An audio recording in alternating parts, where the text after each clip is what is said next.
Petrol bunks எல்லா பங்க்ஸ்லையுமே கூட்டமாக தான் இருக்குது. நிறைய பங்க்ஸ் க்ளோஸ் ஆகி தான் இருக்குது. இதனால மக்களோட வாழ்வாதாரம் தான் பாதிக்குது. வேலைக்கு போகிறவங்களும் சரி, இந்த ரேபிடோ ஓட்டுறவங்க, ஜொமேட்டோ ஓட்டுறவங்க, ஆட்டோக்காரங்க, கார் டிரைவர்ஸ் எல்லாரோட வாழ்வாதாரமும் பாதிக்குது. இது அரசாங்கம் சீக்கிரமாக ஒரு நல்ல முடிவு எடுக்கணுன்றத கேட்டுக்கிறோம்.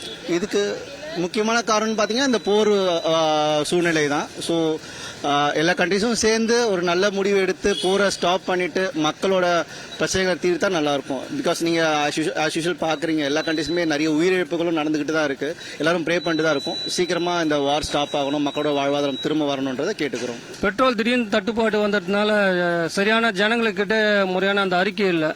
ஒரு முன்கூட்டியே ஏதாவது சொல்லியிருந்தா கொஞ்சம் ஜனங்க இந்த அளவுக்கு முன்கூட்டியே ஏதாவது அட்வான்ஸா பிளான் பண்ணியிருப்பாங்க. இது எப்படியே போனால் கொஞ்சம் கஷ்டமாக தான் இருக்கும். இயல்பு வாழ்க்கை பாதிக்கிறதுக்கு மிக முக்கியமான ஒரு காரணமாக இருக்கும்.